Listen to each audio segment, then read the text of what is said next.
It's the most wonderful time of the year. If you're a basketball fan, as I am, Dustin Daniel is as well, and certainly glad to have you along for the first game of the 2020 Great Northwest Athletic Conference Men's and Women's Basketball Tournament.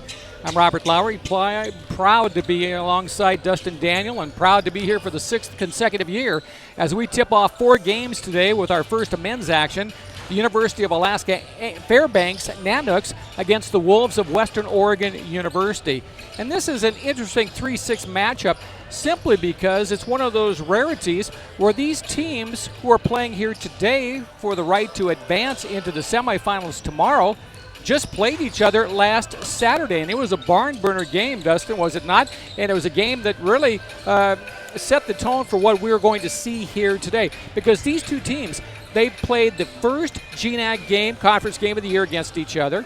They played the last. There was an 18-game stretch where they didn't play each other. So each has certainly developed its identity over those times. And the game that they had just the other night, a very, very fierce contest that really went down to the wire. Yeah, it's been interesting to see how those two teams matched up over their 2 contests of the year. Very, very different identities from the beginning of December into the end of February. Both 6-point contests. They split the season series 1-1, but we saw very different offenses on the floor. That first game in Fairbanks, very low-scoring contest. In Monmouth just last week, we saw a lot more high-octane action.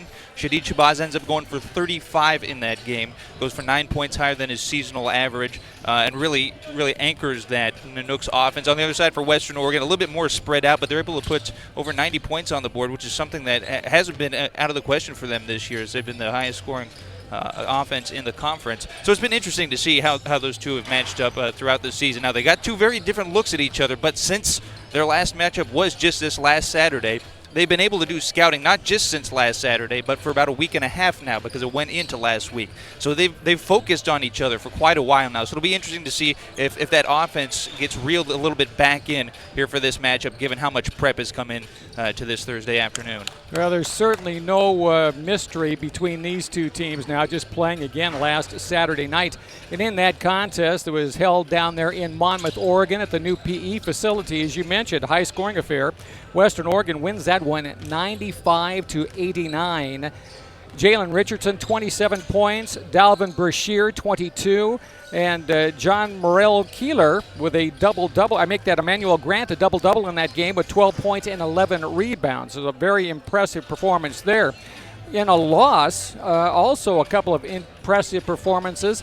Shadid Shabazz with 35 points and 7 steals. And also with a real good game, Mowich Kachjani. He had a double-double with 16 points and 14 rebounds, and you're going to be hearing those names a lot during this first game of the Great Northwest Athletic Conference Tournament here today. Now, this is the 3-6 matchup. It'll be followed by the 4-5 matchup at 2:15 this afternoon between Northwest Nazarene, the Nighthawks, number 4, and you can see it on your screen there now, the University of Alaska Anchorage. That's the 4-5 matchup. The winner of this first matchup today gets to take on Western Washington. That'll be a game that'll be, well, same time tomorrow, noon tip-off here at Brougham Pavilion on the campus of Seattle Pacific University. And I should mention that is where the 2020 Great Northwest Athletic Conference Men's and Women's Tournament is being held this year. We talked about the last meeting.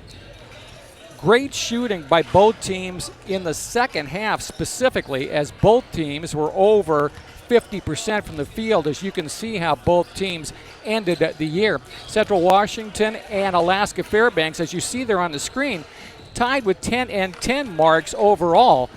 The tiebreaker, ironically enough, was the fact that Alaska Fairbanks was able to split with the team that ended up winning the GNAC conference regular season, Seattle Pacific, while Central lost both of its games. And that's the reason that Fairbanks was able to get into this tournament.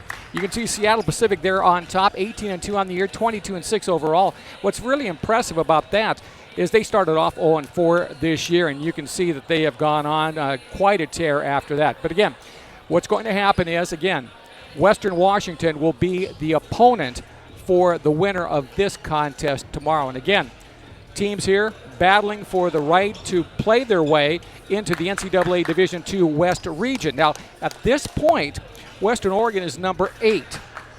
I was looking at the NCAA website, and they're 8 in the West region. Well, you know what? That is squarely on the bubble right now, and I would think that a win might be able to push them over the top. But boy, this is that time of year when you get the Pac West, the CCC, California Collegiate Athletic Association, CCAA, and the GNAC all battling, and 3 teams that are not even ranked right now could advance to the West region. One of the big wrenches in the spokes there, Western Washington sitting at 9, awaits the winner of this team in the second round. Winner of that could very well be going to the regionals. Well, starting lineups tonight, and they're being announced right now, and we'll do the same for Alaska Fairbanks. That is Spencer Sweet, a 6'2 senior from Longview, Washington. Quinn Doherty, 6'2 senior from Homer, Alaska. The big man in the middle, Mowich Kachjani, 6'11 freshman from South Sudan. Well, this is the man, the Triple Crown winner, Player of the Year, Newcomer of the Year, First Team All GNAC, Shadid Shabazz, 6'1 junior out of Seattle. And the final starter, Kobe Huerta, 5'9 junior out of Covington, Washington, for the Nanooks. Now here are the starting lineups for Western Oregon University today. Cameron Cranston, 6'6 sophomore from Vancouver. He will be the first off the bench. Dalvin Brashear, who I had the opportunity to interview yesterday, 6'3 senior from Colorado Springs, first team all GNAC as well. John Morrell Keeler, 6'10 sophomore center from Port Orford, Oregon.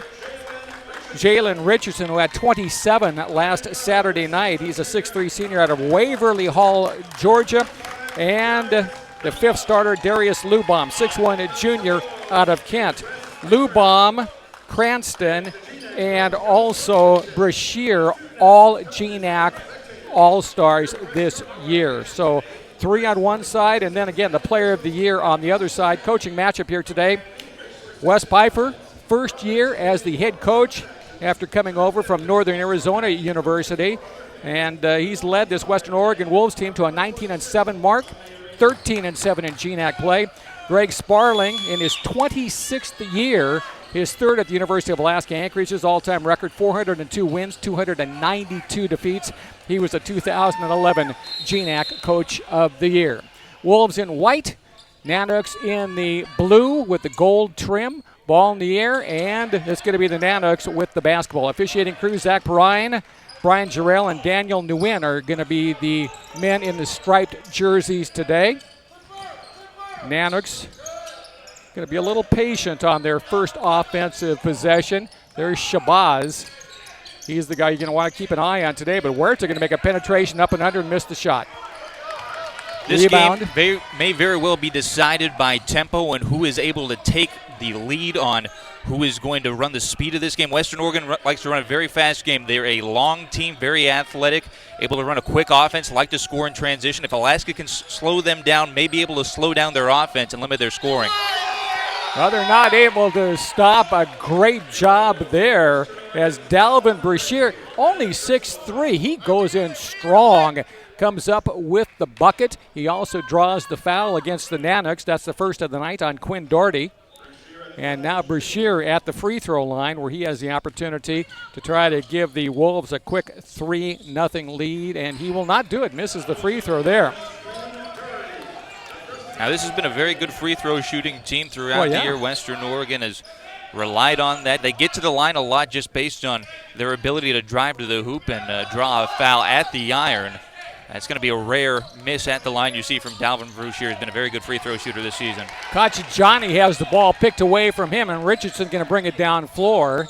And a quick three in the corner. Lubom, no good. Rebound tipped around, and Brashear going to try the three, and he'll knock it down.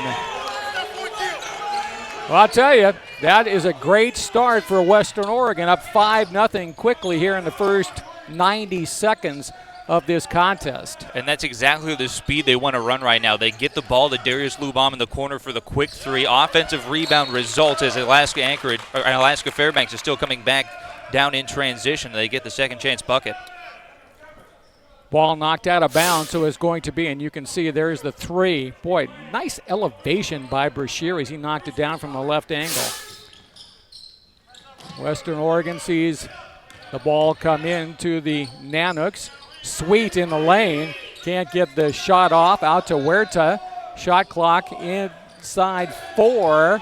And here is Shabazz, the southpaw runner in the lane. Gets knocked down. Johnny had the rebound for a minute, but Western Oregon able to pull the leather and then back the other way. A big collision and a blocking foul going to be called against Fairbanks. It'll be interesting to see who steps up for Alaska, as certainly Western Oregon's question in practice over the last 7 days is how do we stop Shabazz?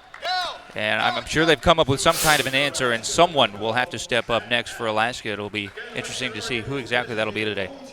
Well, the reason is that was the second foul of the contest on Doherty. And so a change made is Zach Hatch, 6'3 junior from Snohomish, comes into play. Western Oregon leading it early, as you can see. And here is a step back two that's going to be off the rim. Johnny with the rebound. Fairbanks still sitting on 0, but here is a jump pass out to Shabazz. Penetrates, double team, and a blocking foul. 2 players came over, and I'm not so sure that, well, again, that was one of those bang-bang plays. Let's take a look at it right here. Shabazz, penetration. Yeah, I guess that was some movement right there by Richardson, who picks up the foul. First on him, first on a Western Oregon as well. Wes Pfeiffer off the bench, talking to the official about the call. The southpaw, there's a good look at Shabazz. He hits the first. Shabazz leads the nation in steals, nearly 4 a game. I had a chance to talk to him yesterday about that. Second free throw, bounces around and drops through 2. He noted that he loves playing defense, and I mentioned that 4 is the tournament record in terms of steals. I said you can get 5, you could set the record by yourself. Well, he could do that. He's had 10 in a game this year. Now looking at that last replay on that block that Jalen Richardson said, got the feet down, but body was very much still in motion when he came into Shabazz. And if he's not hitting it from the outside, that's going to be a play that Shabazz is going to love. He's going to get a lot of trips to the line. It's going to be Western Oregon with its second three-point opportunity here in the first 3 minutes of the contest. Some teams don't get 2 3-point opportunities in 2 games, but that was a great penetration drive by Lubom. And again, the southpaw able to use the left hand on the near side of the rim, get it to drop down. Foul called against Alaska Fairbanks' Spencer Sweet, and Lubom drops through the free throw, and the lead balloons to 8-2. And now a little 1-3-1 full court pressure being applied. The 3 guards for Western Oregon really excelled on that drive to the hoop, and you'll see it from Richardson, Lubom, and Brashear all day. Sweet goes window, comes up with the deuce, 8-4. And here's Cranston, honorable mention, all GNAC. Great drive, but missed the shot, a little too strong, tipped out of bounds, went off a Wolf player. And back over to the Nanooks. Here's the pass and the jumper off the window that you saw. Huerta down floor, lost the basketball, stolen away by Lubom. Up to Richardson, down floor, underneath the hoop. Brashear lay in good. Wow. I had a chance to talk to Delvin yesterday. Boy, I tell you, he's a very, very likable young man. Down floor, Sweet, again behind the arc. He's a good three-point shooter. He goes cross-court far corner. Pull up on the baseline and missing the shot is Hatch. Rebound, Western Oregon, and they want to push. Brashear down floor. Ball knocked away, but a foul going to be called as well on Shabazz. Shabazz got him on the arm, apparently. Let's take a peek here. Well, again, didn't get a really good look at it right there. Shabazz was confident that he got all ball, but the official pretty good vision on that play. Here's Richardson out high for Western Oregon. Is that the first time Merle Keeler has handled a basketball today? I think that's the first touch he's got. They haven't been going down low to him quite just yet. They've been running that transition offense, and John usually the trail man in that situation. Well, deep three, and then Alaska Fairbanks tips the ball and tips it right out of bounds, and that brings us to our first timeout of this year's tournament. 15:55 to go here in the first game of our 4 today. It is Western Oregon 10 and Alaska Fairbanks 4. Back after this, more action here on GNAC.TV.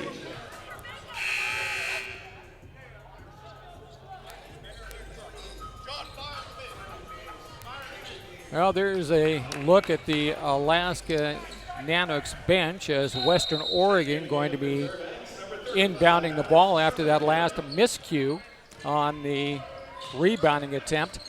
Brashear, first team all-league. Boy, nice dribbling job. Penetrates inside, lays it up and in. That, my friends, was a very, very impressive drive.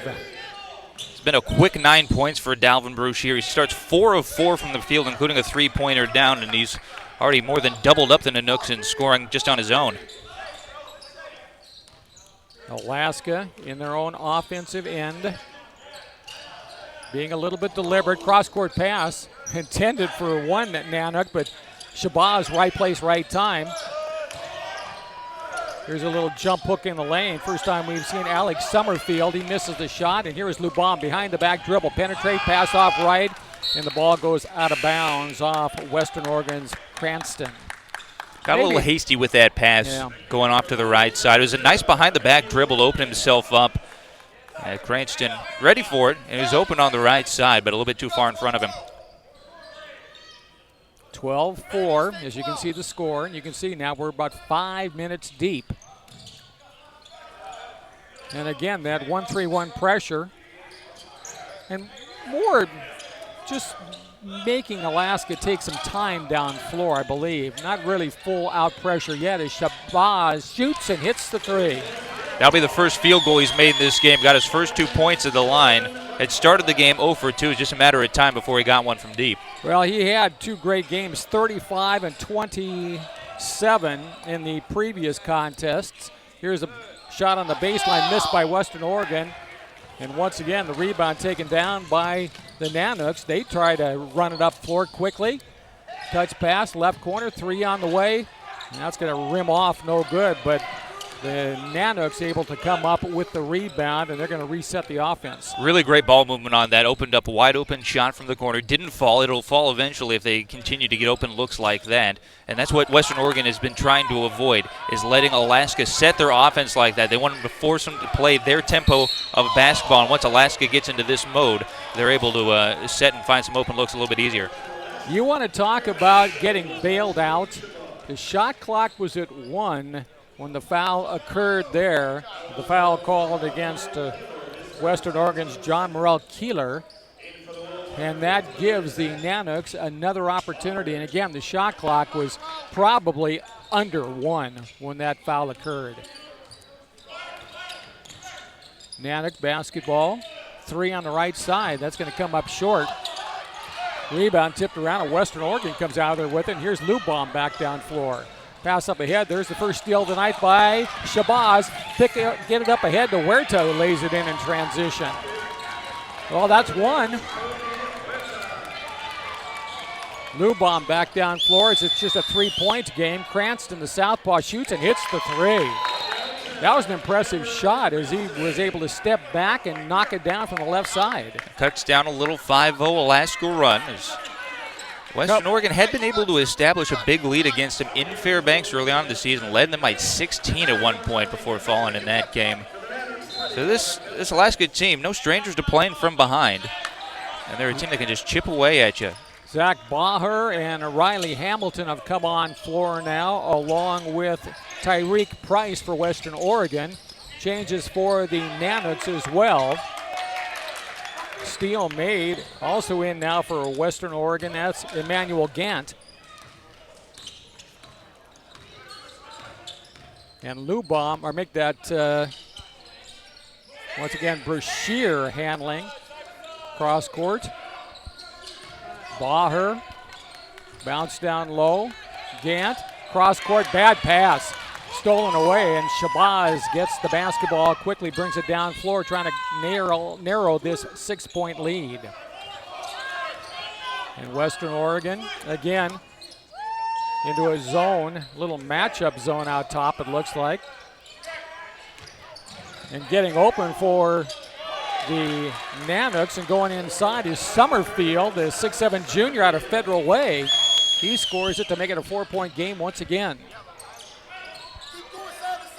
Yeah, a little bit bigger 5 on the floor for Alaska right now than what Western Oregon's putting out there. So if the Nanooks want to go down low, they're going to be able to win that post game just based on that size.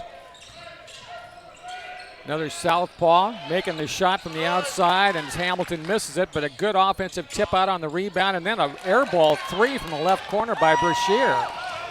Shabazz down floor, speeds all the way end to end, puts it up. Good! It'll count, and he got fouled. Oh, baby, what a shot.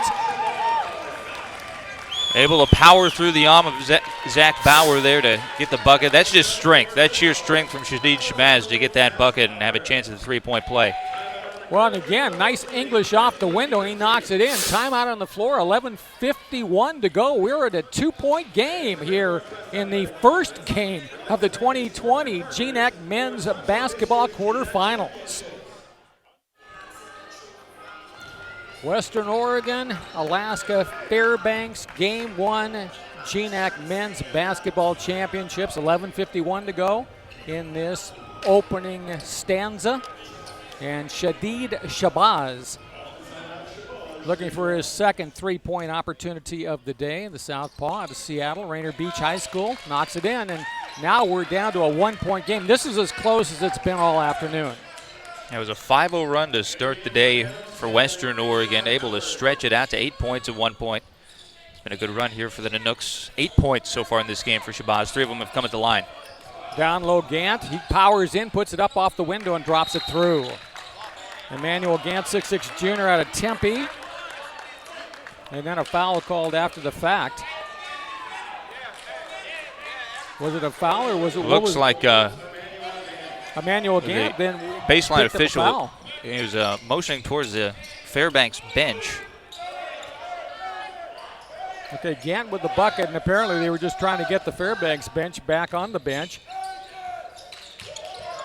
And in the lane for the Nanooks and scoring it on the inside, and a great pass that time was to Sean Howard. Howard gets the bucket, but watch right here. Great assist. He gets open, gets the pass, gets the bucket, and goes to the free throw line to try to knot this game at 17. Howard, boy, I tell you, he came about as far as he could to play his collegiate basketball up there in Fairbanks. He's out of Brooklyn, New York. Free throw up, good. A lot of Washington and Alaska ties, so a lot of these kids playing very close to home. Not so much the case for Mr. Howard. Look at that now, 17 all as the Nanooks have clawed their way back into this one. Western Oregon with the basketball. They have not trailed in this contest. They work the ball down low to Gant. Going to go in the lane, powered up. He gets fouled hard, and he'll go to the free throw line. That foul is going to be on Howard. Howard at 6'3", trying to guard the taller Gant at 6'6", and Gant just able to use a little bit of size and a little bit of physical strength, as you'll see right there. And you can see the foul way across the arm. So it is going to be the Arizona Western transfer heading to the free throw line. Yeah, this is a kid that started his collegiate career as a quarterback. Went to Arizona Western to play some football. Had some looks at the Division I level before choosing to go to JUCO. Transitioned back to basketball as he was a 3-sport athlete back in high school, and finds himself now playing for the Wolves. And 2 seasons left of eligibility, including this one. Gant now 47 of 55, 85% from the free throw line this year for this Western Oregon team. Top shooting free throw squad in the GNAC, and once again the Wolves lead by 2. Foul going to be called apparently on a penetration by Markel Banks. That's going to be the 10th foul now of this first half. 5 on either side, so we're very rapidly approaching the 1-and-1. I think these last almost 11 minutes of play here in the first half, we're going to see a lot of trips to the line, and that's going to slow down the pace, probably play in favor of the Nanooks a little bit more. Well, no questions. We mentioned top free throw shooting team in the league. You would think they would have the better of that matchup. Here is Shabazz shooting the three, missing it. Maybe a push off on the rebound, but scoring it on the inside was Howard. Yeah, Gant went flying off to the right block. And he gives a look to the baseline official, wanted the call. Howard, easy look for the layup after. And there's going to be an illegal pick set out high by Gant. Apparently he was not quite set as Lou Baum tried to use the high pick screen set by Gant. I'll tell you one thing, if he was a quarterback, he has the size of about a linebacker too at 6'6". Big, strong young man. Incredibly athletic kid for his size, able to get up and down the floor. Can play the 4, he can play the 1, handles the ball well. Yeah, on a football field, that'd be a scary matchup. Here's Shabazz, a runner in the lane. It'll pop through. And Western Oregon sees for the first time the Wolves trail it 21-19. Well, we thought the 4 games today were going to be tough. Here is Lou Baum, the pull-up jumper. It just rims off. Boy, oh boy, I'll tell you one thing, that's going to go down more often than not. Down floor, Shabazz trying to have the ball picked away from him, though, as Lou Baum goes back the other way. Boy, I tell you, what's good for the goose, good for the gander there. As Shabazz generally on the taking end that time, he was on the receiving end of the theft. Lou Baum able to poke it away, and something he loves to do. He might do it.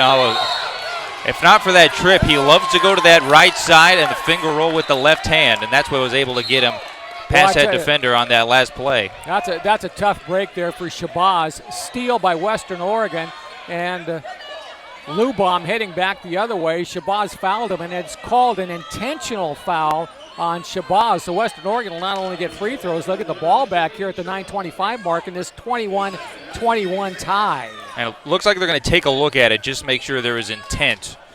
And that was a fast break opportunity for Lou Baum. Gets tripped up on that back foot.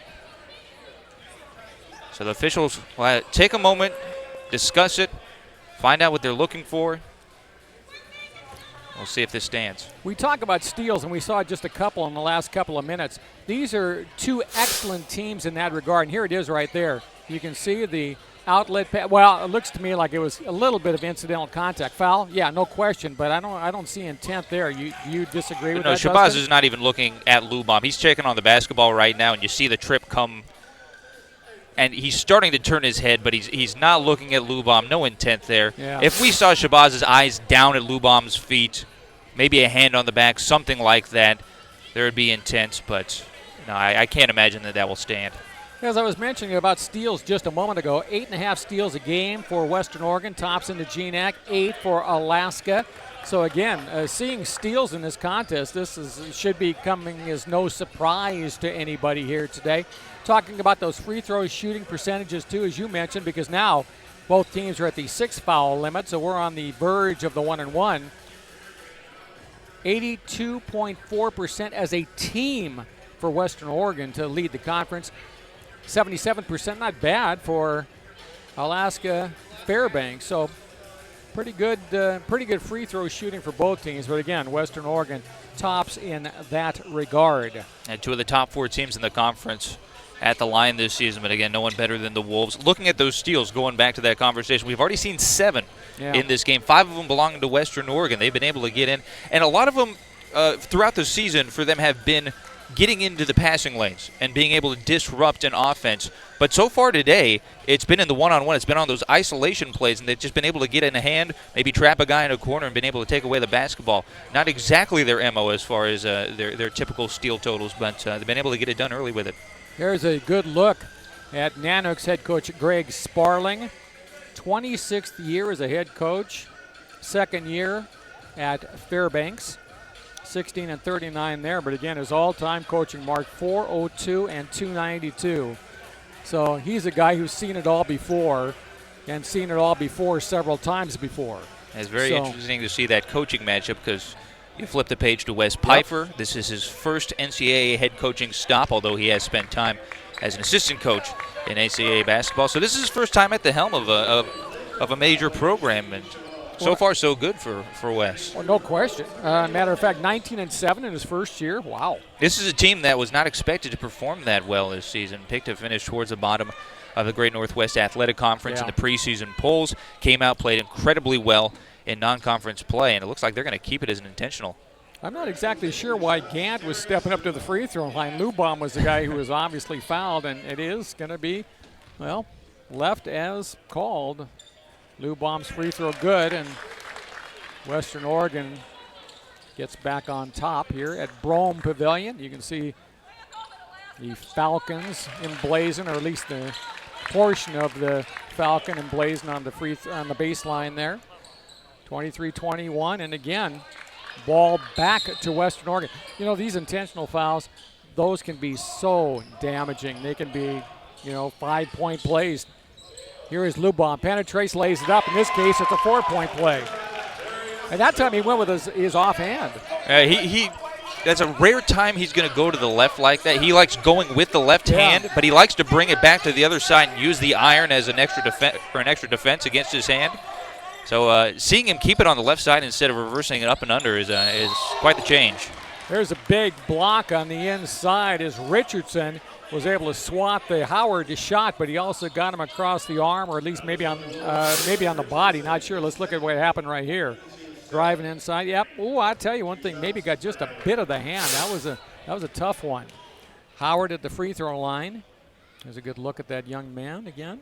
His first is up and good. Solid junior, 6'3". Good productive player off the bench for the Nanuks this year. Now looking at the foul. I was going to say Howard played in all 27 games this year. Didn't average a ton of points, but played a number of minutes. Looking at the foul situation right now, we still got 9 minutes of basketball left here in the first half. Both sides dealing with 2 players with 2 fouls. So we're going to have 4 people throughout the rest of this first half. For Western Oregon, it's Richardson and Bauer, and on the other side for Alaska, it's Shabazz and Doherty that are going to have to deal with 2 fouls, trying to avoid that third. Cranston turns, Cranston shoots, Cranston hits for Western Oregon, and once again, here's that 5-point lead that they started the game with. Shabazz down floor. Shabazz will play likely, if not the entire game, most of it, as he leads the league in minutes this year. Little crossover dribble out top. Banks, Markell goes inside, lays it up and in. This is an Alaska team that has to win this tournament to continue their season. They will not be getting an at-large bid in the West region. So keeping Shabazz off the floor right now, kind of a fruitless endeavor. Cranston knocks in another long-range shot. Cranston, good 3-point shooter on the year, 38%, and knocks in the shot that gives the Wolves a 6-point cushion. Huerta handling for the Nanuks. And that's where the Wolves have lived and died this year, that perimeter shooting. First time they saw Alaska, that game they lost against Alaska, just shot 17% from 3-point range. Shabazz with a 3 from the outside. Lubom going to try to answer, and he will not. Rebound tipped around. He gets the rebound tipped out to him. Going to get it out to Cranston for another 3. Well, I'll tell you one thing. That young man, Cranston, he's hit a couple of big threes. Sophomore out of Vancouver's Union High School, and that brings us to a timeout here. 7:18 left in the first half of play. It's now Western Oregon, the number 3 seed, over the Alaska Nanuks, is number 6 seed, 33-27. Back there for this on GNAC.TV. This is just the first of 4 games today, and I'm not so sure we're not going to have exciting ones all the way through. The second men's game coming up, number 4 Northwest Nazarene, number 5 Alaska Anchorage, as both Alaska schools in the tournament this year. Huerta going to handle for the Nanuks. Again, big lineup in as Koch Johnny back in, and he has the basketball now at the head of the. He's not going to shoot from out there. Gets it off to Shabazz. He may. Around the screen, splits the defense, goes inside, and shot blocked. That's a great block by Gant. Lubom goes out to Gant. Sure. Oh, nice feed inside. As big John Morel Keeler goes inside and scores it. Now, those are the first points we've seen tonight from the Western Oregon center, and as goes Koch Johnny's minutes on the floor, as will Morel Keeler's. Only played 12 minutes against him last time. Little left hand jump hook in the lane comes up short. Lubom down floor. Willie, sure, Gant says, let me try a three. Well, I'll tell you one thing. Western Oregon, a 41% three-point shooting team, is using the three right now very, very well, as they've hit 3 straight threes to bump the lead to 38-27. Well, the Alaska Nanooks call a quick timeout. We'll be back as well after this break on GNAC.TV. I'm Robert Lowry, Dustin Daniel alongside GNAC.TV coverage, exclusive coverage of the 2020 Men's and Women's Basketball Championships. You can see the score there as Shadid Shabazz goes inside and has the ball knocked away and a foul called. Well, now it is the 8th team foul on Western Oregon. First on Darius. You can see the speedy Shabazz heading inside, and well, Lubom reached in and just hit him across the forearm there, and the southpaw of the free throw line with a 1-and-1, and he earns the bonus. Big story of this first half so far has been field goal shooting. Both these teams coming out of that last media timeout shooting better than 57% from the field. Now, that's after a cold start, too. Alaska was 0 for their first 3 from the field before they got a bucket, but then after that, 8 of 12 to get back to a tie ball game and even lead briefly by 2. Shabazz hits both free throws. It's a 9-point lead. Lubom this time penetrates, kicks it back out, and once again looks like they're looking for a three. Brashear tries it, misses it, but he was fouled on the long ranger, and I believe he was a, is that a three? Yeah, it is indeed a three. Foul against Fairbanks, and that'll send Darius Lubom, or check me on that, Dalvin Brashear, I should say, to the free throw line to shoot 3 times here. Brashear, solid free throw shooter on the year. Matter of fact, 86%, number 2 in the GNAC in that regard. And he steps up to the free throw line now to try to extend the lead as the Nanooks will make a change, and Keyshawn Howard is going to come back in. Before that free throw, now that's going to put him in double digits. That's 10 now for Dalvin. He was at 9 points, and all 9 of those points came in the early minutes. He had quite a lull there offensively as Western Oregon spreading it out a little bit. They've already got 2 players in double figures. Darius Lubom at 9 right now, so almost a third.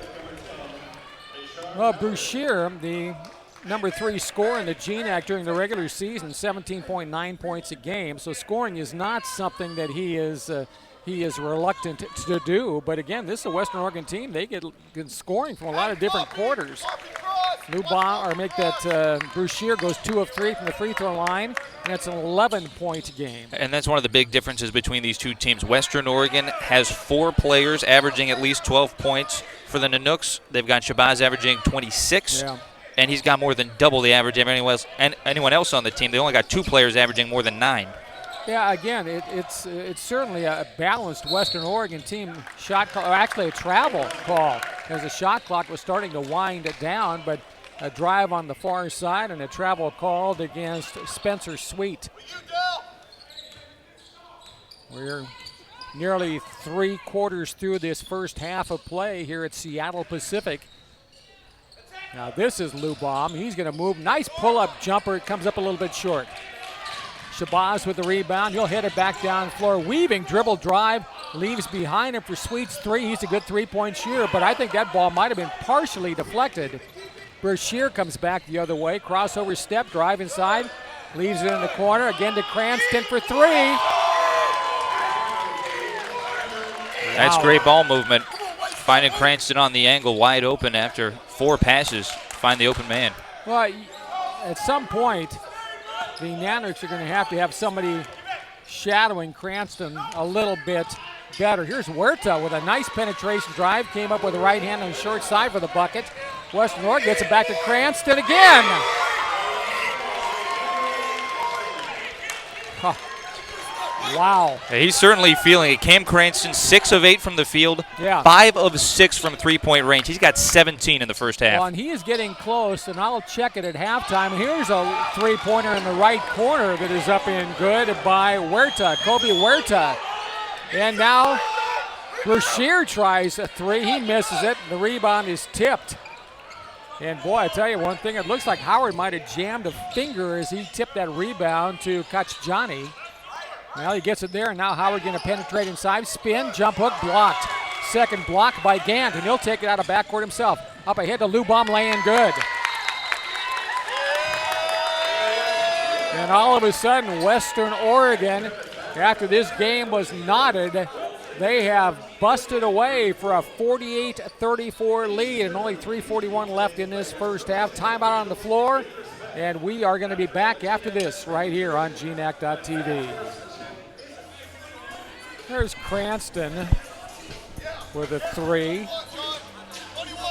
I wonder what he's going to do there. Oh, hit another three. Wow. And I checked that during the last timeout. 7 3-pointers in a tournament game is the record. Who's it held by? I should have known this. Jordan Wiley from Western Oregon. See, my GNAC tournament knowledge does not go that deep. Well, you're not as old as I am. 3:33 to go in this first half, and the foul called against Western Oregon.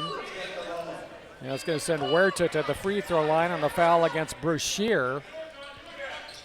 Huerta hits the first. I was looking at the three-point shooting matchup right now. Western Oregon 7 of 12 from deep, 58% from three-point range, 60% from the field. Yeah. Alaska's only got 7 shots from 3 off. Western Oregon, just with their makes, matching the attempts that Alaska's put up from beyond the arc. Gant with a rebound on the missed free throw.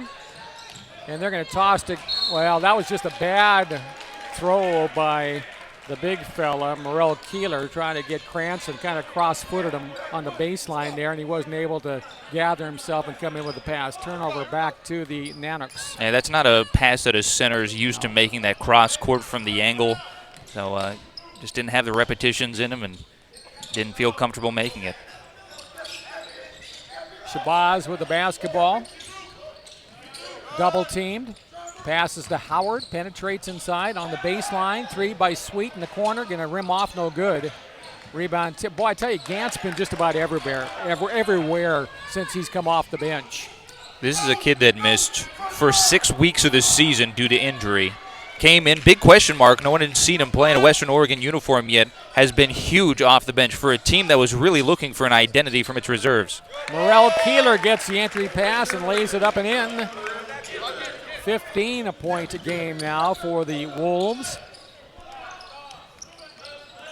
Shabazz on the baseline to Howard, and an offensive foul as Gant drew that one on Howard. Yeah, that's an easy call there. Howard drops the shoulders, puts it into the chest of Gant. Gant gladly goes with the fall and will take the charge. Well, you can see it there. I mean, that's a textbook play by Gant. And here is Lubom going to bring it down floor. Second team all GNAC this year. Cranston pass inside. Good job by the Nanoks to come away with the steal. Down floor, Shabazz, runner in the lane. He gets another one to drop. Shadid Shabazz in a 1-on-3. Doesn't matter. Gets the floater to go. Well, I'll tell you one thing. He is one of the quickest players I've seen in the conference for certainly this year. Cross-court pass. Brashear tees up a 3 and knocks it. And that was another pass by Gant. Now he's got assists. He's got defensive stops. He's got rebounds. He's got 3-pointers. I tell you, he's done a great job off the bench. He may be the difference maker in this game. Here's Shabazz's 3. It's good. It'll count. And he has the rare opportunity for a 4-point opportunity. Foul against Western Oregon. Lubom picks it up. And Lubom now has 2, so he will probably exit for the final 138. There's the shot by Shabazz. Well, I'll tell you one thing. He played through the foul, no question, able to get the shot away. That got him to 20 points, so Shadid Shabazz already just 6 points off of his seasonal average for scoring in a game. And progressively through these 3 contests he's had against Western Oregon, put more and more offense production on the floor. I guess as he gets to know their defense a little bit better, feels more comfortable with it. And right now on pace for a 40-point night. Well, he had in this last outing, in the loss last Saturday, in that 95-89 loss, he had 35. And I'm not so sure that he might not have another 35-point night in him the way he is shooting right now. Again, player of the year, Newcomer of the year, unanimous first team all GNAC, and 21 points, as you mentioned right now, in the first half. And you know what the scary part is? Still got another year of him. I know. It's amazing. Well, his brother Khalil plays for the University of San Francisco. He played a year in the GNAC at Central Washington. Here's a three on the right side by, oh gosh, Boucher. Just a dagger from the right side. He was able to gather himself, and when he shot that, you knew that was dropping. 56-41, again, a 15-point cushion. And we're approaching the final 60, as you can see there, of this first half. Now the 15-point difference in this game, when you look up and down, Alaska not having a bad day, 54% shooting, but 64 for Western Oregon. Shabazz with another three from the outside. You know, and the thing that's impressive is a lot of great scorers. They kind of relax on the defensive end. Not him. Gant.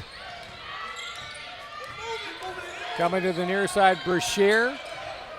Looking to back down, maybe on Shabazz, goes in the lane. To Gant, long jumper, baseline left. It's a three-pointer. I knew he was close to the line, but I wasn't sure he was inside or not inside the line. He knocks it down now, and Western Oregon has, again, that lead at 15. Over half of Western Oregon's scoring in this game now has come from three-point range. 10 made three-pointers on 15 attempts. And here is Shabazz going to split a double team. Ball knocked away from him. 3 seconds left. Here is a long one, a three-pointer missed at the buzzer as Brashear tried to put in another long one just before the final horn of the first half. And we have, well, completed a wild first 20 minutes of play here from the 2020 GNAC Men's Basketball Quarterfinals. At the break, it is the number 3 seeded Western Oregon Wolves 59, number 6 University of Alaska Fairbanks 44. At halftime tonight, we're going to have the opportunity, or this afternoon certainly, we're going to have the opportunity to talk to Keith Champagne, Vice Chancellor for Student Affairs at the University of Alaska Fairbanks. He'll join us for a chat after this timeout here on GNAC.TV. Welcome back to Brougham Pavilion on the campus of Seattle Pacific University. I'm Robert Lowry, Dustin Daniel alongside for this first game of our 4 quarterfinal matchups today in the 2020 GNAC Men's and Women's Basketball Championships. Dustin has been over perusing the first half numbers. What stands out to you, Dustin? The shooting from both sides in this game. If you're Alaska and you're shooting 55.6% from the field, normally you'd be feeling pretty good in the first half, but they're dealing with a 15-point deficit despite shooting also 50% from three-point, because Western Oregon right now 63.6% from the field, 62.5% from three-point range. They have hit 10, attempted 16 in the game, getting a big first-half performance from Cam Cranston, the sophomore, 5 of 6 from deep for 17 points. Dalvin Brashear also dropping 17. Another one that really stuck out to me was the assist. 15-5 in favor of Western Oregon in the assist. That's just the ability to distribute. And the way Alaska runs the offense, I guess, it's not super surprising that they've only got 5 assists there, as they've pretty much put it completely through Shabazz, who's got 24 points, played every minute of the first half. So he's got 24 points in 20 minutes, 7 of 11 from the field, 4 of 5 from deep, and was perfect at the line, 6 of 6. Turnovers, not too egregious on either side, although the Nanooks did give it up 9 times in the first half, Western Oregon with 6. And the steal differential also in favor of Western Oregon, 6-3. So looking at the first half, both teams incredibly effective from the field. The question is, who is going to be able to get the stops here in the second half? Now, so far it's been Western Oregon, not particularly effectively, but because they've been shooting so well, that's been able to lead them to a 59-44 advantage. You talk about the three-point shooting, and I was doing some looking up of some numbers during halftime. The all-time tournament record of three-pointers made in a game is 13. It was set on a game March 5th of the year 2014. It was a game in which Alaska Anchorage and Western Oregon played. Final score in that contest that year, it went to Western Oregon, 95-88. Both teams had 13 threes in that game. When it rains, it pours, I suppose. Lou Bomber on a high screen as we start the second half. Here's the pitch and knocked away. Second steal by Shabazz. He lays it in on the other end. And just like that with that layup, that is his season average, 26 points a game. The last time he faced off against Western Oregon was able to eclipse that very easily. Brashear out to Lou Bomb for three. Rims off, no good. Morel Keeler misses the tip, but they're getting it on the inside for Western Oregon. Who was it who got the second tip? Okay, it was Richardson. I wasn't sure who got it. And neither of these teams particularly adept on the rebounding side of things. We saw 4 offensive boards aside in the first half. No, actually, Alaska gives up more rebounds than any other team in the conference. Here is Shabazz. I'll tell you one thing, Morel Keeler doesn't want any part of him as he shoots the three and it drops through. Boy, you know, they talk about a kind of shooter's bounce. That was it with a capital K. 61-49. You know, this is a double-digit lead that just doesn't seem safe the way he's shooting. Here is Brashear in the corner to Richardson, misses it, and Johnny comes down with the rebound. I think both of these teams are very aware of that because the Nanooks were able to overcome 16-point deficit and get a win over Western Oregon back in December. That time, Morel Keeler blocks the shot. Western Oregon transition. Well, there's the three-point specialist, and Cranston proves that he is human, but then a rebounding foul called on the inside against Johnny as he fouled Morel Keeler. You know, Morel Keeler is from a place called Port Orford, Oregon. You ever been down there? I've never been there. I wasn't even aware of it. As an Oregonian, you know, you'd think, but it's down on the southern coast from what I've read, checking in on John in his hometown. Not a big place, but when you're John's size, certainly he dominated the local basketball scene. Actually, I had a former colleague who lived down there. Said it was beautiful. And here is Lubom, misses the long two. And all of a sudden the shooting for both teams as, well, Huerta said, let me try a three, and he knocks down the long three in the right corner. It's deja vu all over again, like Yogi said, as the Nanooks again making a bit of a run here. Good little give and go on the inside, and then steal. And Shabazz goes end to end, lays it up and in. That's just a situation where you got a center who's not used to putting the ball on the floor, loses it off of his leg, and the Nooks are able to capitalize on the other end. Well, it was a nice play on the outside, a little pick and roll, and a drop-down pass, and Morel Keeler wasn't able to handle it cleanly, and the Nanooks have fought back to within 7. Richardson had a look at a three, decided against it. They work it to Lubom, back to Cranston for three, and he shoots the air ball. Johnny has a look what I found rebound into his hands, is coming down floor on the other side of the floor from us. It is Shabazz, jumper in the lane, good. Oh, in the first 3 minutes of the second half, the lead has been slashed down to 5 on the baseline, and a foul going to be called on the inside is a pretty strong play made by Brashear down low. He draws the foul on Huerta. So Alaska right now on a 10-0 run that stretched the last 2.5 minutes. Western Oregon got an early bucket, and then this will be a good way to stem the tide for the Wolves. But they're going to have to find a way to slow down the Nooks. 8 of their last 9 from the field. Brashear, very solid free throw performer on the year, as we mentioned, number 2 in the conference in free throw shooting for the team that is number 1 in the conference. And again, when you have that in your hip pocket coming into a championship, that is always going to play in your favor.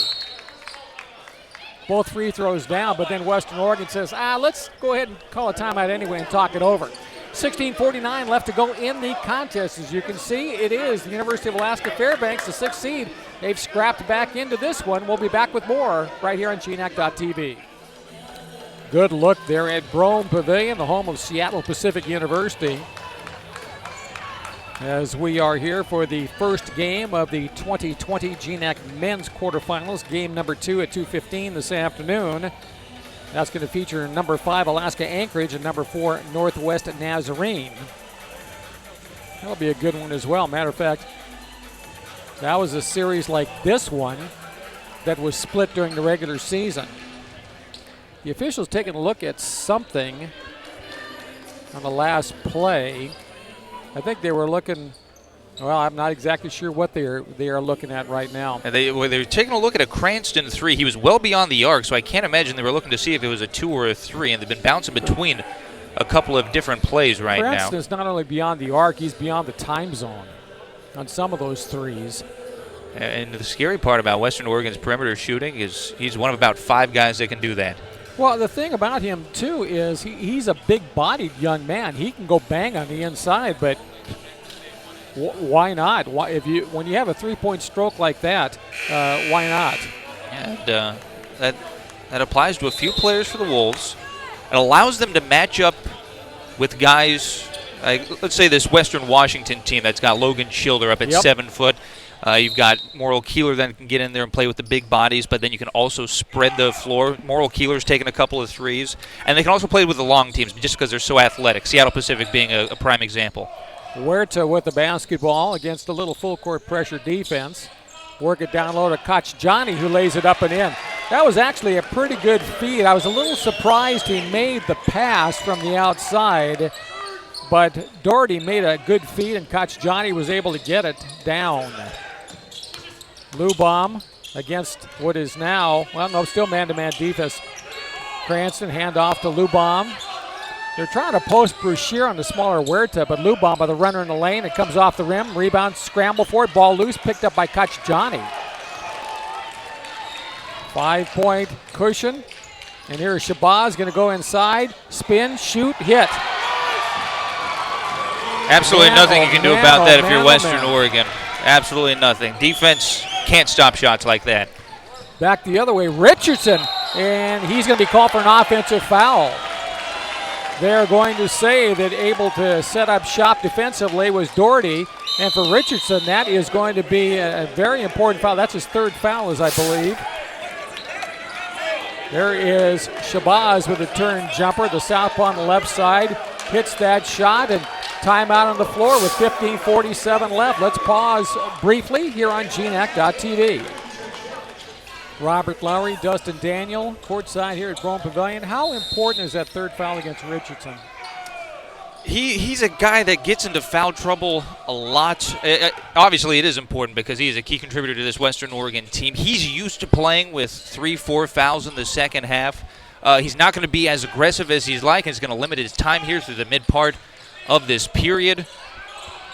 If Shabazz comes up short on a long three that goes out of bounds.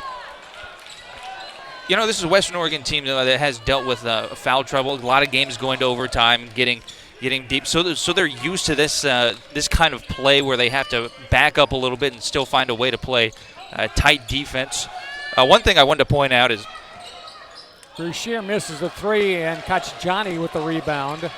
Shadid Shabazz already only 8 points off of his season high in scoring at 43. He's got 35 right now. And here is a long three on the left angle by Huerta, and it's a tie game at 63 all. My, oh my.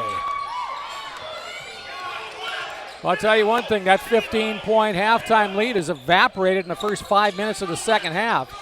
Down low Gant, and he's bumped and fouled by the much smaller Huerta.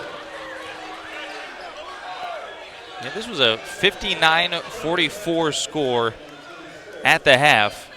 It's a 7-0 run in the short term right now for Alaska, 19-4 over the last 5:45. Well, Alaska has continued to shoot hot, and the Wolves have continued to shoot not. At least certainly not as good as they did in the first half. They've been 1 of 8 from the field so far in the second half. Lubom going to try from the angle. He'll miss it. Boy, Johnny goes above the cylinder to come down with the rebound. So the Nanooks looking to take their first second half lead. Sweet has been kind of quiet for a guy who's a pretty talented three-point shooter here today. It's been the Shadid Shabazz show. He's going to go one-on-one, shoot the long-range three, no good. Johnny tries to get the rebound, but it's taken away. And the Nanooks have Sweet outside. That was a great rebound by Doherty, the bearded one on the inside. Shot clock down at 8 as Huerta spin dribble out high. Here's Shabazz, penetrates, splits the defense. Ball knocked away from him, turnover. And Western Oregon has the ball knocked away, and Shabazz had it, and then he lost it. So turnover, and foul. That's a big one. That'll be Shabazz's third. Well, I guarantee you, he'll stay on the court with 13:36 left to go. How many steals does he have today? You got the stats right. He's got 3 steals so far, 3 assists, 2 boards, and 35 points. Talked to him yesterday about that all-time steals mark in a tournament contest, which is 4. So he certainly is putting himself in a position to at least get in the record books. Lou Baum, cross court, working in the corner to Gant. Lift fake, won't shoot. Morel Taylor out high. Morel Keeler, I should say, out high. Cranston, a runner in the lane, comes up short. Well, look who gets the rebound. Outlet, Doherty cherry picking down floor for the lay-in. Wow. The Nooks have been all over the boards here in the second half. And now Take they're all away over those the second scoreboard. chance. Now they're all over the scoreboard with a 65-63 lead. And driving inside and losing the ball is Lou Baum. He gets fouled, but boy, oh boy. You want to talk about a second half surge.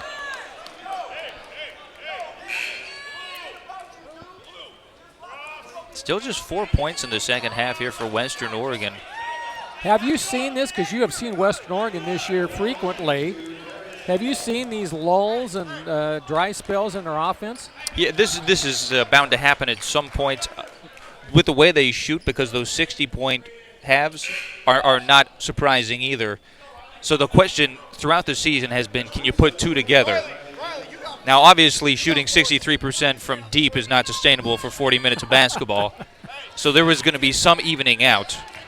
It's just a matter of how long and mentally how they respond to something like this. Because leading by 15 in the second half and then having to hit those free throws to tie it up, that's got to be jarring. Lou Baum hits both free throws to tie it up. Johnny, look out. He's going to be double teamed. His pass is tipped away, but Sweet picks it up for 3, and I think it was partially deflected. I'm not so sure Cranston maybe didn't get a piece of it. Gant down floor, penetrates, lost the basketball, picks it back up. Driving on the baseline, Brashear, he was cut off nicely, goes inside anyway, lays it in. That'll get Dalvin to 21 now in the game.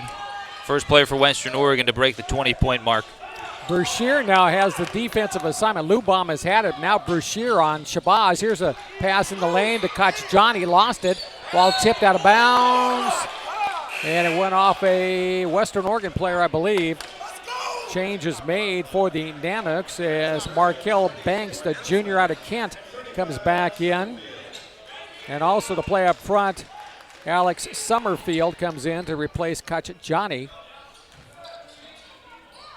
Now, that was an interesting matchup of the fives there for a moment with Johnny on the floor and no Morel Keeler. A lot smaller 5 for Western Oregon, more mobile.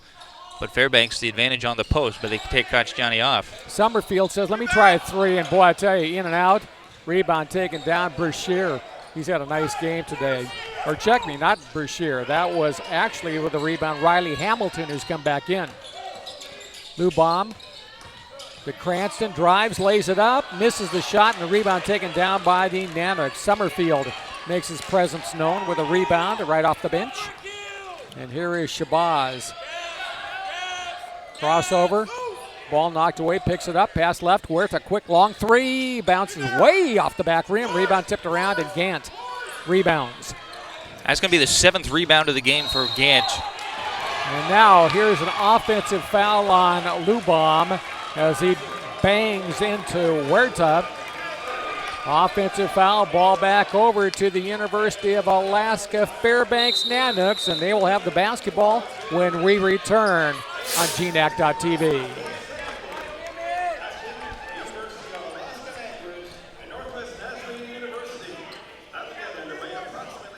Only 2 field goals for Western Oregon through the first nearly 9 minutes of the second half. And that's the reason now they have just a 2-point lead. They're going to put up a little full court pressure defense once again. Huerta has to come back and get the basketball. Pretty good point guard for the Nanuks. Doesn't make many mistakes with the basketball. And he gets it off to Shabazz. That's always a good idea. Off left, Summerfield. He'll drive in the lane, lift fake, pass on the baseline. Driving inside. Shot blocked. Howard on the inside, lost it. Got it back on the block. And his pass out is knocked out of bounds. Or make that, we should say Banks, Markel Banks. So that's another block for Emmanuel Gant. He's starting to flirt with a 5x5 now. 10 points, 7 boards, already has the 5 assists. 3 steals, 3 blocks right now. So certainly not out of the question with 10:49 left. Inbound, Summerfield lost it. Pitch out, heading back down the other way is Hamilton, and he comes up with the left hand on the glass and puts it in and gives Western Oregon a 4-point advantage. That was a very athletic play there by Hamilton, too.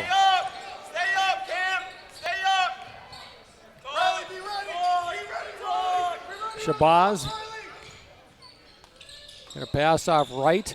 Huerta's had a couple of big threes in this half. He goes inside, scoops it up with the right hand and gets it to drop. Oh. I'll tell you one thing, that was a circus shot by Huerta. Gantz back down floor, pass in the lane to Hamilton who puts it down. Back-to-back buckets for Riley Hamilton, transfer for Western Oregon, playing in his lone season with the Wolves. This is his final year of collegiate basketball, coming in here from Tuskegee, and been a big contributor for him off the bench as well. Look at Shabazz, and he'll be called for the offensive foul. That's his 4th. That is a huge foul for this basketball game. 4th on Shabazz, sends it the other way, and now Greg Sparling does have a big decision to make. 9:54 left. Really tough to take him out of this game at this point. Well, that could have probably been called one way or the other. It would have been, obviously. It could have gone either way, but I think Shabazz was the man who did draw or initiate the contact there. And with that, his 4th foul with 9:45 left. Here's a 3 missed in the corner by Brashear, and the rebound taken down by Banks. And Shabazz stays on floor. Banks with the basketball. Hand off to Huerta. And he will now reset the offense as he has the much taller Hamilton on him. Off to Sweet. He may have to pick up some of the scoring offense. Passing at least to Summerfield, and he is fouled on the inside. But again, Sweet on the year has been a pretty reliable scorer for the University of Alaska Fairbanks at 13.2 points a game, but he's been very quiet here today. It's been the show of Shabazz and Huerta so far. They've combined for 51 of the 67 Fairbanks points. Well, that tells you the story there. In the lane, Summerfield, I think he got away with a walk. High arching shot is good. Wes Pfeiffer off the bench. And he's seeing the same thing I think I saw, that maybe there was a little bit of a travel there. Yeah, that pivot foot dragged a little bit around the free throw line, it looked like. Gant splits a couple of defenders and gets it off the window. So Western Oregon maintains that 4-point cushion. Huerta again. Lubaum on him defensively. Lubaum, a good, strong defensive guard as well. Around a high screen. Huerta has a couple as he goes from right to left across the top there. And he'll shoot another 3, and this one is way offline. And on the run out, Lubaum catches and lays it in. Full court pass from Emmanuel Gant. A little bit of his quarterback skills showing there with that deep shot for Darius Lubaum. Just had the height advantage over Huerta. A couple of small guys, and Lubaum able to outmuscle him for it. That was an amazing catch, especially how deep he was on getting towards the baseline. So we got 8 minutes left in the contest, and Western Oregon's put a little distance on the board. Up by 6. Shabazz, pass in the lane, bad pass, and Hamilton comes up with the steal. That was just a misguided pass. Seems like Fairbanks, first team to show their fatigue in this one. Well, again, this has been a high-pressure game for both sides, and again, erasing a 15-point lead, going to take something out of the gas tank a little bit. And right now, they need a little of that North Slope crude to come into play, down by a 77-69 count with 7:25 left. Really shot on that last 3 try by Huerta. Well, there's a long-range 3 by Summerfield, and that was something that the Nanuks needed. Brougham, he'll penetrate again. Ball knocked away from him. It goes out of bounds off a GNAC player. Change is going to be made each way, as it's going to be Tyreek Price coming in for Western Oregon. He will come in, but not before we have this timeout on GNAC.TV.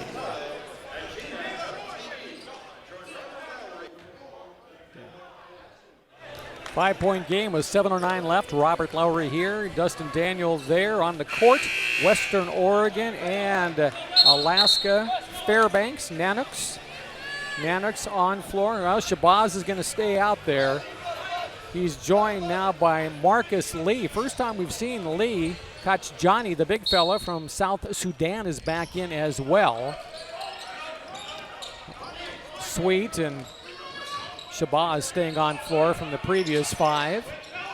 And here's another steal. That's the 4th by Shabazz. Goes down, lays it up and in. Just kind of an errant pass out top. Tyreek Price. That's going to be number 4 for Shabazz now. And here is a runner off the window. And Shabazz back the other way. Lost the ball, got it back somehow, and gets it back outside to Lee. Marcus out of Ketchikan, down there in the southeast of Alaska. That's a beautiful community. Summerfield with the basketball. I thought they were going to call a carry, but they're going to call a foul. And the foul going to be called against Gant. Yeah, Manuel got his hips into the side of him as he drove around to his right. You can see it right there, the last steal and the bucket on the other end by Shabazz, who's entered the record books now with his 4th conference tournament game steal. Way out in the left angle, he'll lob it cross court. Lee gonna penetrate, lob to the hoop, and catch Johnny. Now that was not a good pass, as it got a little bit of the iron, and catch Johnny wasn't able to catch it cleanly. And even 6 minutes to go as the Wolves with a 3-point lead have the basketball. And not a bad idea there for the Nooks. Brashear missed a minute ago, misses again. Rebound tipped around. And boy, I tell you one thing, Shabazz just got it away from Western Oregon. I thought Brashear was nearly going to come away with it, but here now going against Brashear and drawing the foul, it's Shabazz. Shadid Shabazz. Well, I'll tell you one thing. He turned the corner quick right there, split the defense, and that could have been another and one had not Gant probably wisely knocked it away. Throwing going to be made to Shabazz. Brashear has him defensively as he backs it out. Has a screen, splits it, goes inside, lays it up, in, it'll count, and he got fouled. Huh. I've been around the GNAC for a long time, and here's the crossover step, goes away from the screen, splits the defense, puts it up, and draws the foul. I've been around the GNAC for a long time, and there have been some quick guards in this conference, and I cannot put my finger on one as quick as Shadid Shabazz. I'll be honest with you. There have been a lot of great ones, probably some better players overall, but boy, oh boy, none any quicker than him as he nuts the game again at 77. And just the sheer amount of mental effort that goes into that play for Shabazz. Splits 2 defenders. There were 4 Western Oregon defenders involved in that play. Splits 2 of them, Euro steps to the left, then draws the foul and is able to lay it up over the 4th. Down low, Brashear. Going to kick it to Brougham in the lane, challenges, and, well, boy, I tell you one thing, a lot of contact there. I was surprised Doherty didn't get called for the foul. Down floor, Lee in the right corner. He's going to get it back out now to Doherty. Tell you one thing, I wish I had that kid's beard. That's a good-looking one. Here is Lee. Has a screen if he wants it. Spins, gets it off to Doherty. Bounce pass off to Shabazz. Shoots the 3 and hits it. And the Nanoks have the lead with 4.5 minutes left. Wow, back the other way. Pass inside and an offensive foul on a dish off. I think Brashear is going to be the man guilty of it. He is. And that is now also the 17th foul against the Wolves. Nanoks with 6. There is the last shot by Shadid Shabazz that gave the Nanoks the lead, and they're going to try to extend that now as they lead by 2. So a step inside the arc on that for Shabazz, so they rule it a 2. And that a little bit of a ticky-tack foul outside on Lubom, and that'll bring Richardson back in for Western Oregon as Wes Pfeiffer made the quick change as Morel Keeler going to come out. So Western Oregon can go a little small right now. They have Cranston inside, so I mean they've got a little bit of size, but a little more of a perimeter offense here. That's going to be the 4th on Darius Lubom as well. So both he and Shabazz dealing with 4 fouls. Also with that last field goal for Shabazz, he is 1 point shy of matching his season high in scoring. He was able to score 43 on 2 separate occasions this year. Did it against Concordia, did it against Western Washington. 6th best all time in the GNAC in that regard. And 2 free throws now have given the Nanoks an 81-77 lead. Near angle. They're going to work Western Oregon cross court. Lubom, good pass inside to Grant. Made something out of nothing. Lubom lost the dribble as the defender came in, knocked it into his body, was able to find the open man on the left block. Banks much needed bucket. Basketball. Jump pass to Lee. Penetrates. Left corner to Doherty. Back out to Banks. High arching shot. Boy, that was an air ball way offline. And the rebound, Richardson going to bring it down floor. Penetrates. Good pass inside. Rebound, Brashear, or I should say shot by Brashear. But a foul call before the shot was taken. Now, who's the foul on? They're going to call a kickball there, so there's not going to be a foul. No foul. Timeout on the floor. 3:29 left. It's a 2-point Fairbanks lead. Maybe a big upset in the ranks. Well, we'll see after this timeout on GNAC.TV. Well, you got some numbers there to give here as we get set to return to action.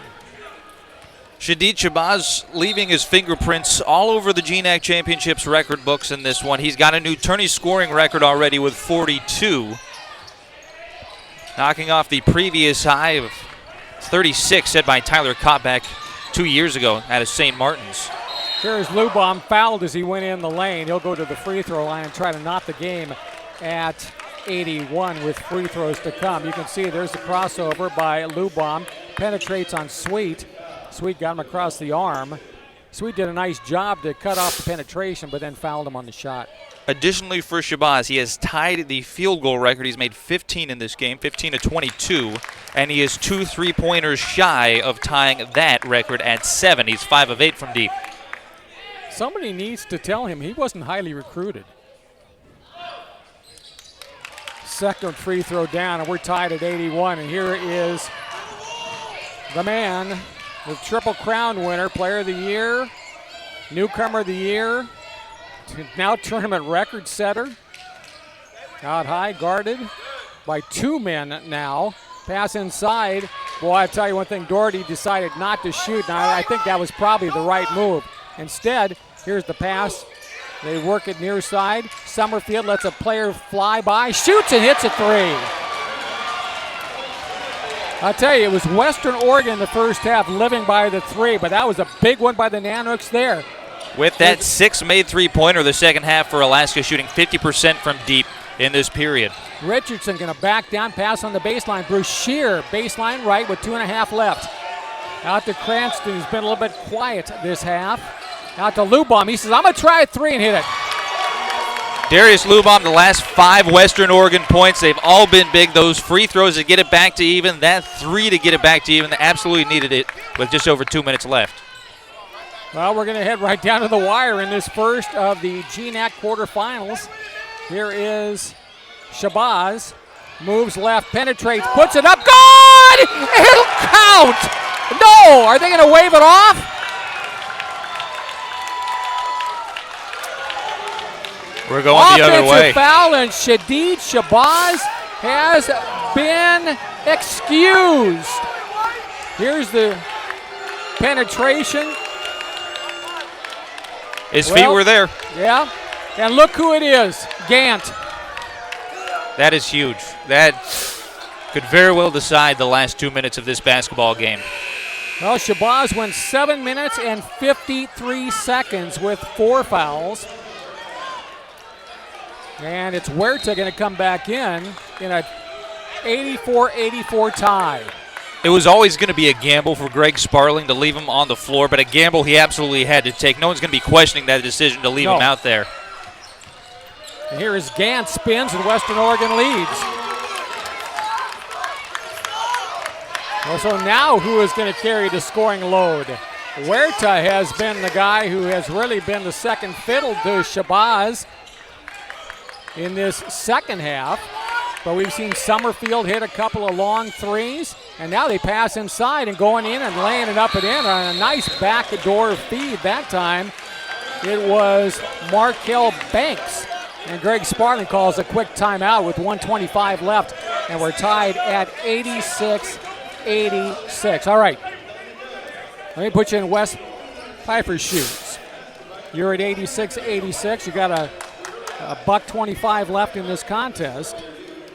Your team has some foul difficulty as well, but do you want to continue to push or do you try to play conservative? I think right now Fairbanks is probably going to try to put this ball kind of in the deep freeze. The advantage right now for Western Oregon, besides Shabazz being off the floor, they've got 2 timeouts to the 1 of Fairbanks. So if I'm the Wolves, I don't mind getting this game inside of the last 30 seconds and being able to control when these timeouts are called. If we can get a bucket here, if I'm Wes Pfeiffer, I'm okay on this next possession if Fairbanks doesn't foul, letting that shot clock run down inside of 5 seconds, maybe not getting off the best opportunity, but eating up some of that clock, using those timeouts to your advantage. Brashear, first team all-conference. Cranston, honorable mention. Lou Baum, second team to handle. Lou Baum pass inside and threw it right by Gant for the turnover. That's a big give up there. The miscue gives the basketball back to the Nanooks. 86-86 is the count.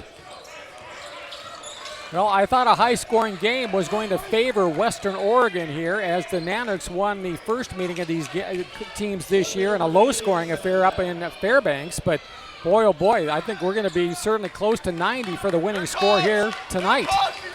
Here is Huerta. Spins. They work it right side. Long by Sweet, and it's good.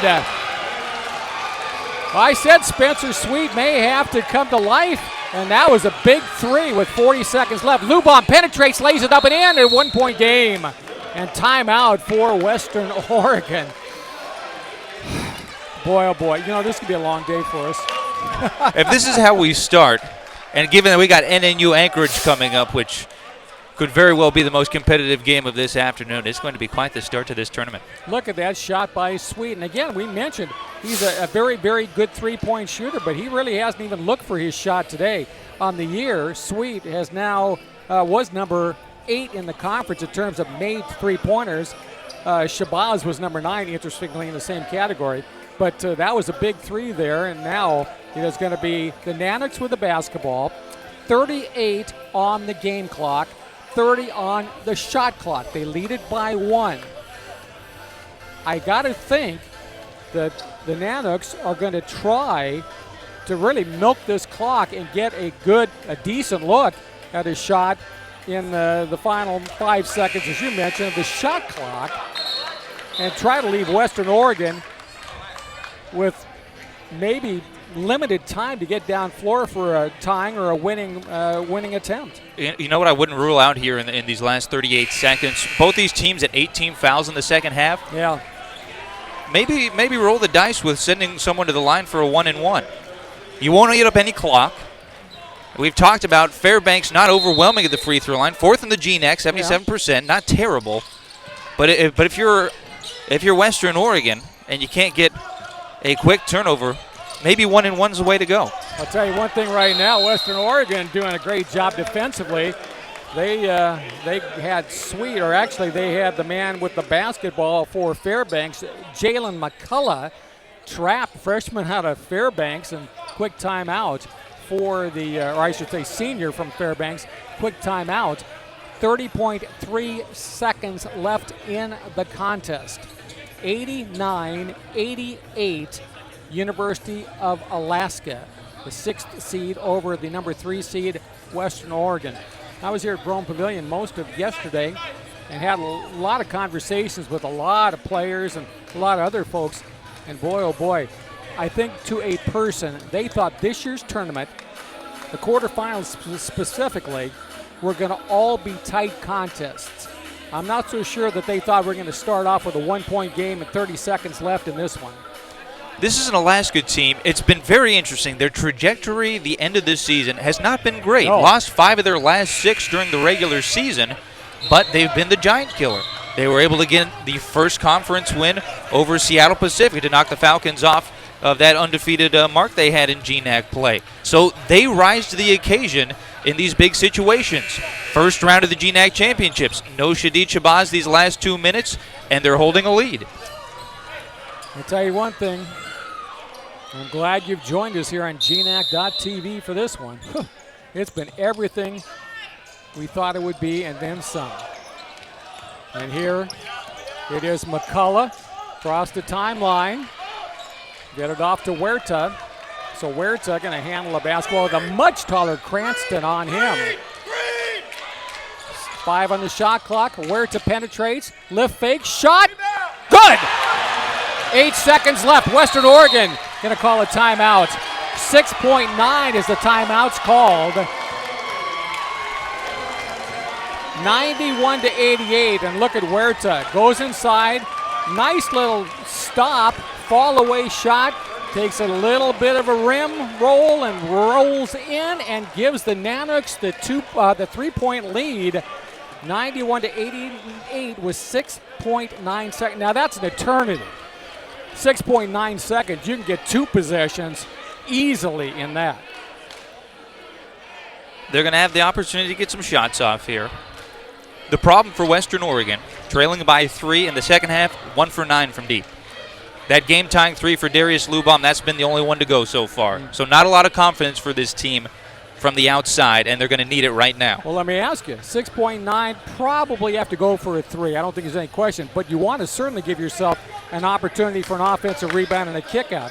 So I think you've got to get a shot off probably with at least 2.5 seconds left, a legitimate 3 if you're going to go that route, unless you're going to try to score quickly, foul, and make it a free throw shooting contest for the final 6.9. I think it's a little too late for that.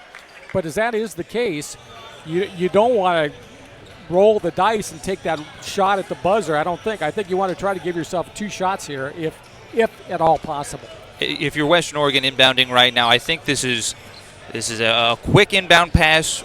First guard that gets it takes a look, no shot there, 1 quick pass, and then you're pretty much committed. You've got 1 pass in the books. Then after that, you really don't have enough time. Now, this is a situation they've been in before. When they were up in Bellingham earlier this year, Western Oregon hit a game-tying 3 as regulation expired to send that one to OT against the Vikings. Ended up losing in overtime against Western Washington. Cam Cranston was the one to hit that. Wouldn't be surprised if we see the ball in his hands again. Well, Cranston, a 38% three-point shooter on the year. Richardson, a 46%er. Brashear, a 43%er. Gant, actually a 45%er. They're all on floor. So, again, they got some good three-pointers. Down floor, Lubaum going to turn the corner, going to kick it in the corner. Cranston for a 3, misses it, rebound. And it is a big upset victory today in the first game of the GNAC Men's Basketball Championship quarterfinals as the number 6 University of Alaska Fairbanks and Nanuks knock off the number 3 seeded Western Oregon Wolves. 91-88 the final count, and the Nanuks did it despite having to play the final 2 minutes and 1 second without the guy who was certainly the player of the game, and Shadid Shabazz set a tournament record in terms of points scored, set a tournament record or matched a tournament record in terms of steals, and we're going to have the winning coach Greg Sparling is going to join Dustin Daniel down at the baseline here for a quick conversation following today's dramatic come from behind from 15 points down. A 15-point second half of deficit for Alaska Fairbanks against Western Oregon early in the second half. The Nanuks, boy, I tell you, they got red-hot shooting, and they came back from that 15-point deficit, and they win by 3, 91-88. Let's send it down to the baseline now and to Dustin Daniel and the victorious coach, Alaska Fairbanks head coach Greg Sparling. Thanks, Rob. We've got Alaska Nooks head coach Greg Sparling with us. Coach, you had a chance to catch your breath after this one yet? Not yet. I'll tell you what, the guys bought into transition D in the second half, and we didn't give them the easy transition baskets like we did from the first. You know, Shabazz is special, but everybody stepped up, did what they needed to do to get the dub. The key to this one was the second half. You trailed by 16 late in the first, 15 second half, and this team showing a lot of guts to come back and win. It did. That's the same thing that happened up in Fairbanks. They built that lead on us, and we back and in a position to win. I can't be more happy for our guys. From where we came from last year to this year, starting 8 out on the road to come into this and could get this dub. Now, a lot of teams, knowing that Shabazz is really the heart of this group offensively, thinking those last 2 minutes when he fouls out that they got a real shot, but the rest of your team really stepped up over those last 2-on-1. They did. They knew they had to because Shabazz has carried us the whole year. But the thing I'm so happy about is we didn't panic. When he went out, usually when your star player goes out, everybody panics. But I thought our guys stayed the course and did a great job. Coach, we appreciate the time. Thank you. Thank you very much. That's Alaska Nooks head coach Greg Sparling. Rob?